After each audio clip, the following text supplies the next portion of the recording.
a fun, is in a funny position because he was sort of like one of the only people on G Plus who had any acquaintance with like logic and philosophy. You know, there was just a handful of people, right?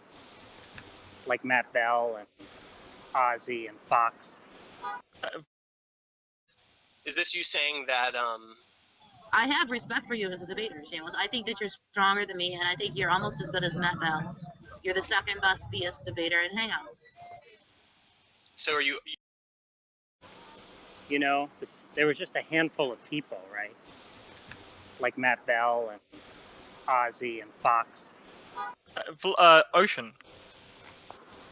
Does Ocean? Get Well, the fuck out of here. What do you mean? Shut up. I thought that the top No. the top theist debaters before you guys came were Matt Bell, fucking what's this asshole we're talking about? Shamos, and Ocean. So I infer from that, like the other two, Ocean must have had some rudimentary philosophy. No, Ocean, no, he didn't know anything. But he might have been one of the better debaters. But I see. Okay. He didn't actually have any philosophical background. We're looking for rational discourse. We're looking for rational discussion. Let me explain. I'm sorry. Hang on a second. Why I find this to be funny. I thought James agreed to stop interrupting. Jack, I need to explain my laughter outburst. Yeah, sure, that may have been disrespectful, but all right. I'm somebody who is trained in the study of history. You're obviously somebody who's trained in the study of philosophy, and this is just basically the fundamental difference between somebody who's a philosopher and somebody who's a historian. Yeah, okay. He didn't actually have any philosophical background, and you know when EF joined G Plus before we got there, right? He had already sort of sized up Shamos as somebody who knew more than him, so he used to actually defer to Shamos. He'd get in these debates, and of course Shamos was happy to like have another theist back him up, particularly since he didn't get along with Matt Bell.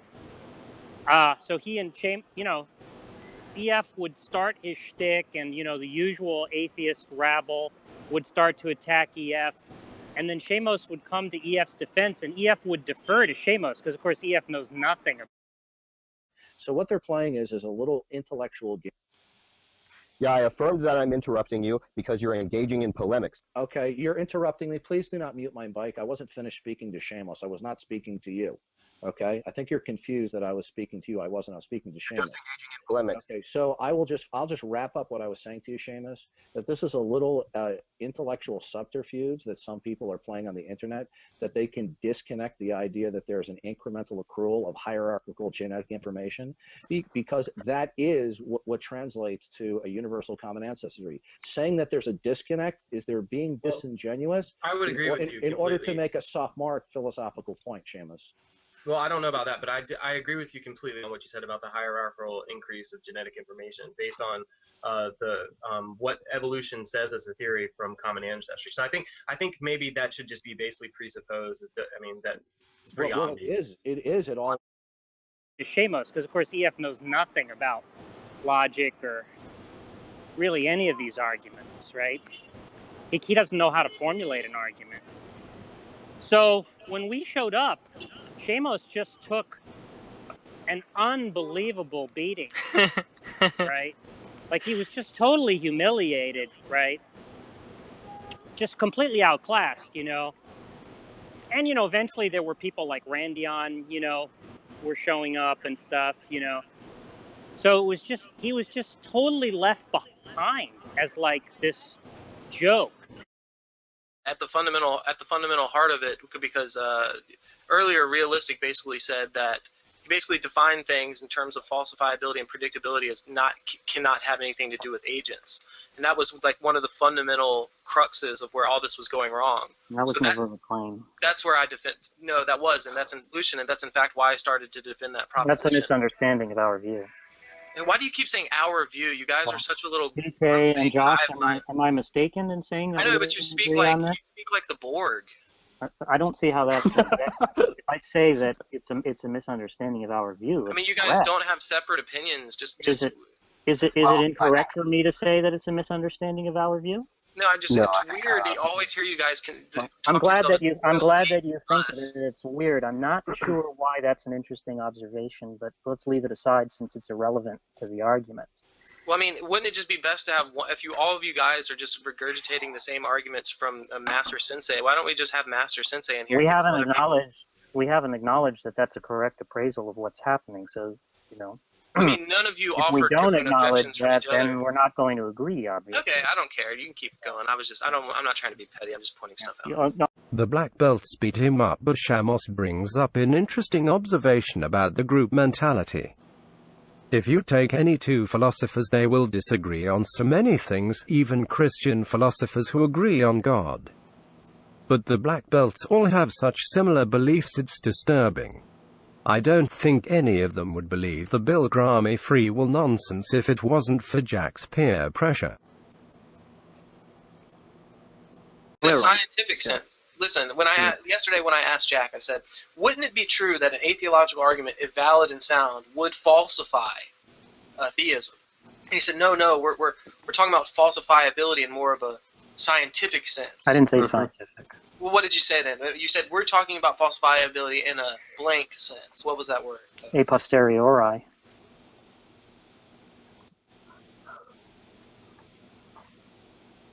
Jack, very few things are a priori falsifiable in that sense. I mean, well, that's what you were talking about. You were talking about an atheological argument that was a priori. Would it falsify it? And I said that's not what I mean by falsifiable. I don't mean things being shown to be false by a priori arguments. That's not what I mean by falsifiable. Right.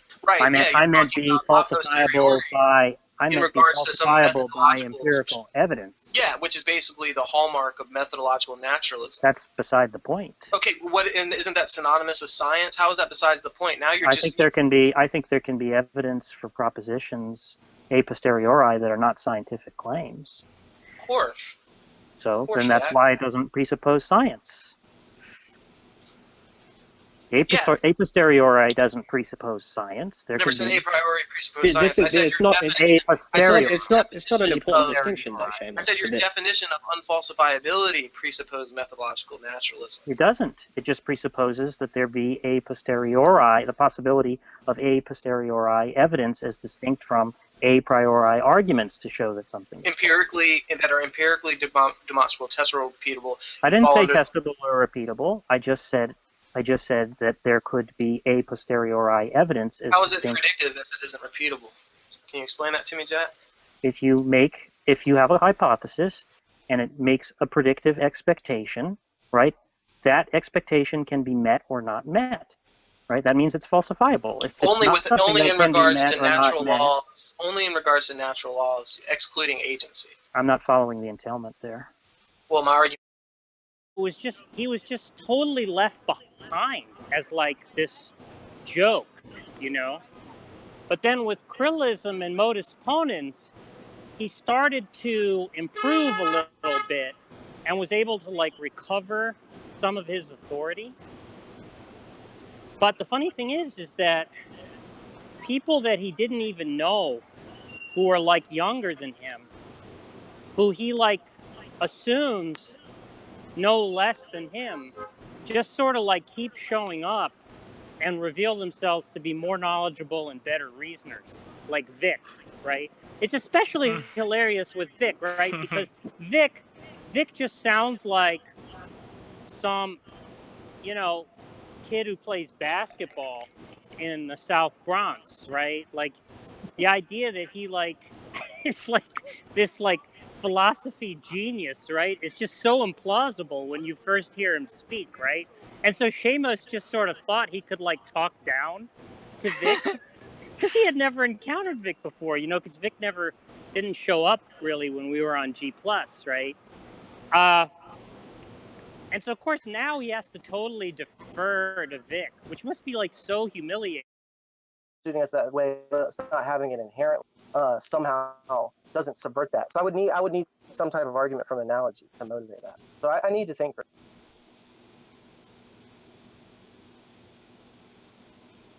Right, but it's going to be tricky because you're not going to be able to use humans in your analogy. because humans already conceptually don't have what you're claiming, right? Which is being praiseworthy for things that we're not, significantly responsible for, in virtue of the fact that we're created beings. So it's going to be hard for you to come up with some kind of analogy like that's the problem. Yeah, that's a problem. So that right there doesn't work. So I'll have to. I think I could keep certain elements of it. I think I could keep certain elements, but some of that's obviously.